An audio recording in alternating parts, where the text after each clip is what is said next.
Munger university और Tilka Manjhi Bhagalpur university में जो भी बच्चे पार्ट 2 में पढ़ते हैं और जिनका ऑनर्स पॉलिटिकल साइंस है, उन लोगों के लिए यह वीडियो है।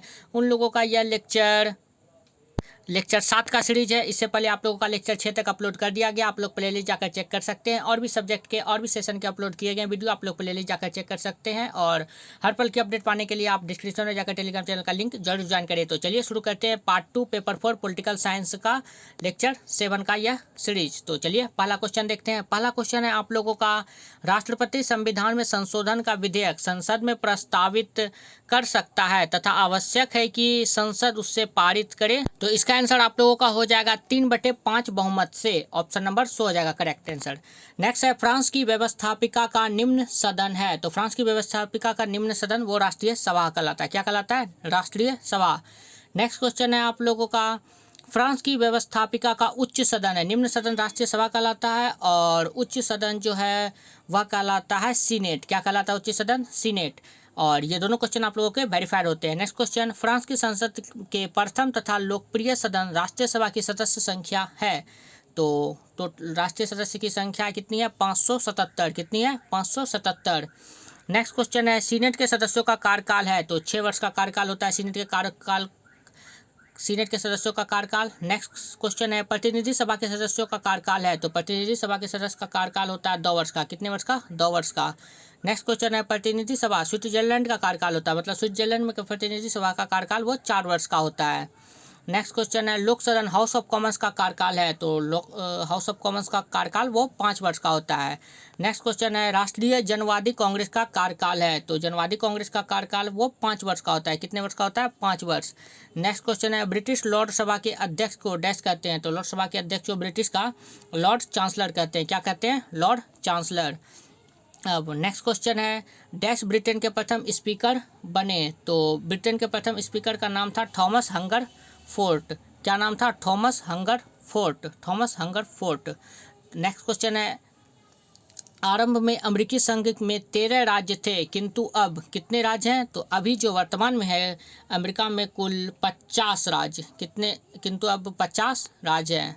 आरंभ में अमेरिका में 13 राज्य थे, किंतु अब 50 राज्य हैं। नेक्स्ट क्वेश्चन है, क्वेश्चन नंबर 9 है आप लोगों का, संयुक्त राज्य अमेरिका का उपराष्ट्रपति डैश पद पर सभापति होता है। तो सीनेट पद पर वो सभापति होता है। नेक्स्ट क्वेश्चन है, स्विस संघीय सदन के 2 सदन है, प्रतिनिधि सभा और एक सदस्य होता है सीनेट। क्या होता है? सीनेट। नेक्स्ट क्वेश्चन है आप लोगों का, स्विट्जरलैंड में प्रत्येक पूर्ण कैप्टन को सीनेट में 2 और अर्ध कैंटन को डैश प्रतिनिधि भेजने का अधिकार है। तो इसमें कुल 1 प्रतिनिधि भेजने का अधिकार है। नेक्स्ट क्वेश्चन है, चीन में जनवादी कांग्रेस के सदस्यों को क्या कहा जाता है? तो जनवादी कांग्रेस के सदस्य को चीन में डिप्टी कहा जाता है। क्या कहा जाता है? डिप्टी। नेक्स्ट क्वेश्चन है आप लोगों का, क्वेश्चन नंबर 13, 1993 के रूसी संविधान में वहाँ की संसद को डैश के नाम से संबंधित किया गया है। तो 1993 की बात है, तो उस समय जो संघीय सभा के नाम से संबोधित किया गया है। नेक्स्ट क्वेश्चन आप लोगों का, इसमें सही गलत आप लोगों को करना है। तो इसका आंसर देखते हैं। पहला क्वेश्चन क्या है? पहला का क्वेश्चन है, लॉर्ड सभा ब्रिटिश संसद का प्रथम और लोक सदन, ये द्वितीय सदन है। बिल्कुल गलत, ये गलत हो जाएगा। दूसरा, अमेरिकी कांग्रेस के द्वितीय सदन सीनेट में सभी इकाइयों को समान प्रतिनिधित्व प्रदान किया गया है। तो ये बिल्कुल सही है। अमेरिकी कांग्रेस में द्वितीय सदन को सभी इकाइयों को समान प्रतिनिधित्व दिया गया है। तो ये सही बात है। नेक्स्ट है, अमेरिकी सीनेट एक अस्थायी सदन है। तो ये भी बिल्कुल सही है। अमेरिकी सीनेट जो है वो एक अस्थायी सदन है। नेक्स्ट क्वेश्चन है, अमेरिकी स्पीकर धन विधेयक को प्रमाणीकृत करता है, ब्रिटिश स्पीकर को यह अधिकार प्राप्त नहीं है। तो ये बिल्कुल गलत है, ऐसा नहीं है, ये बिल्कुल गलत कथन है। नेक्स्ट अब देखते हैं क्या है। नेक्स्ट भी है, सही गलत सही से ही संबंधित है। नेक्स्ट है, स्विट्जरलैंड में संघीय संसद के दोनों सदनों को सभी क्षेत्रों में समान शक्तियाँ प्रदान की गई है। तो फिर इसका आंसर आप लोगों का हो जाएगा बिल्कुल सही। स्विट्जरलैंड में संघीय सद के दोनों सदनों को सभी क्षेत्रों में समान शक्तियाँ प्रदान की गई है। दूसरा क्वेश्चन है, चीन में द्विसदनात्मक विधानमंडल है। तो ये बिल्कुल गलत है, चीन में द्विसदनात्मक विधानमंडल नहीं है। दूसरा, चीन की जनवादी कांग्रेस विश्व की सबसे बड़ा विधायी सदन है।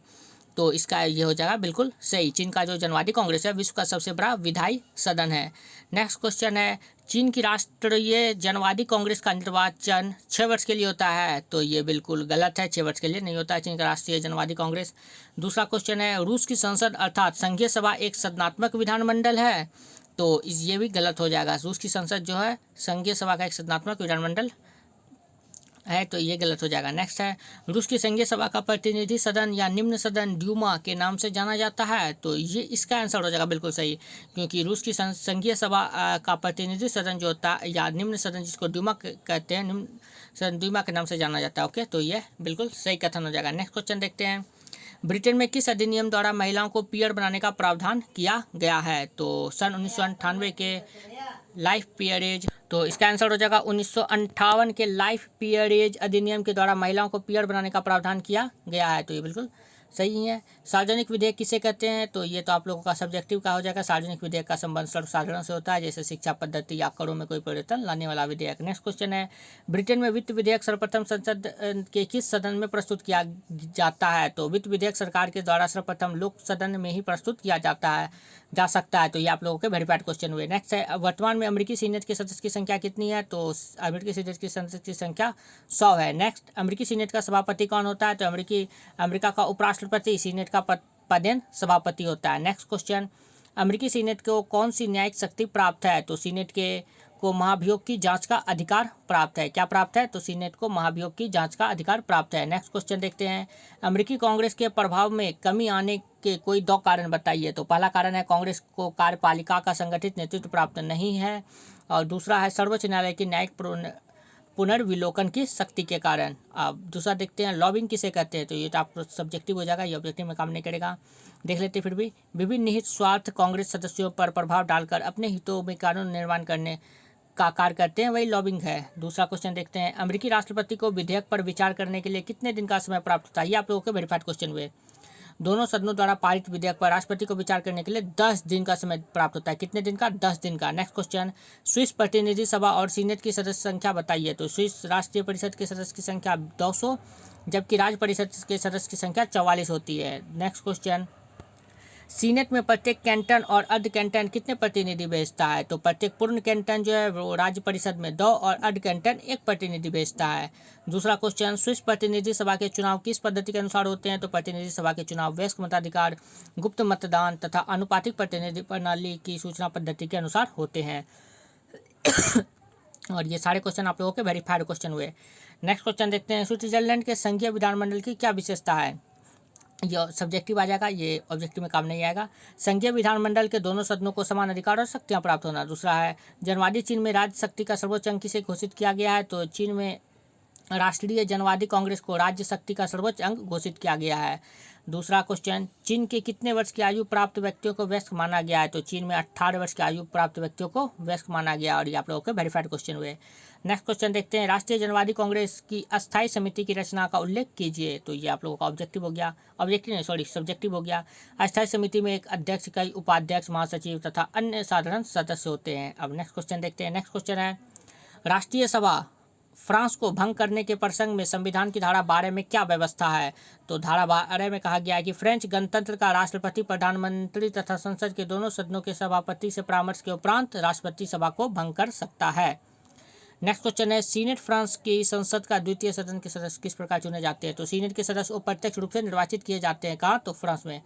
दूसरा क्वेश्चन है, फ्रांस की संसद के द्वितीय सदन सीनेट का अध्यक्ष किसके द्वारा चुना जाता है तथा उसका कार्यकाल कितना होता है, तो इसका कार्यकाल जो है सीनेट का अध्यक्ष सीनेट के सदस्यों द्वारा 3 वर्ष की अवधि के लिए चुना जाता है। कितनी अवधि के लिए, 3 अवधि के लिए चुना जाता है, और ये क्वेश्चन आप लोगों के वेरीफाइड हुए। नेक्स्ट क्वेश्चन देखते हैं। नेक्स्ट क्वेश्चन आप लोगों के, अमेरिकी सर्वोच्च न्यायालय में न्यायाधीशों की संख्या है, तो अमेरिकी सर्वोच्च न्यायालय में न्यायाधीशों की कुल संख्या 9 होती है। कितनी होती है, 9। दूसरा क्वेश्चन देखते हैं, अमेरिका में संघीय न्यायपालिका के स्तर हैं, तो अमेरिका में संघीय न्यायपालिका के स्तर 3 है। कितने स्तर हैं, 3। अमेरिका में संघीय अपील न्यायालयों की संख्या है, तो इसकी संख्या है 11। कितनी है, 11। नेक्स्ट क्वेश्चन देखते हैं, चीन में प्रोक्यूरेटर पद का कार्यकाल है, तो चीन में प्रोक्यूरेटर पद का कार्यकाल 5 वर्षों का होता है। कितने वर्षों का होता है, 5 वर्षों का। तो आप लोगों का यह लेक्चर आज कंप्लीट होता है। नेक्स्ट डे फिर आप लोगों का अलग कुछ सीरीज लाया जाएगा, तो आप लोग चैनल पर बने रहे।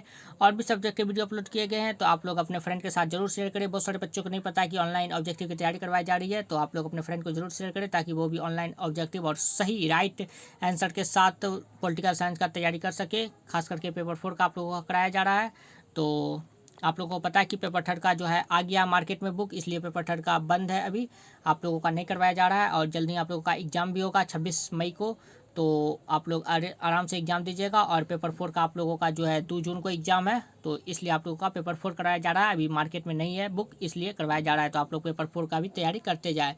तो चलिए मिलते हैं नेक्स्ट वीडियो में। वीडियो देखने के लिए बहुत बहुत धन्यवाद। और डिस्क्रिप्शन में जाकर टेलीग्राम चैनल अवश्य ज्वाइन करें हर पर की अपडेट पाने के लिए। Thank you.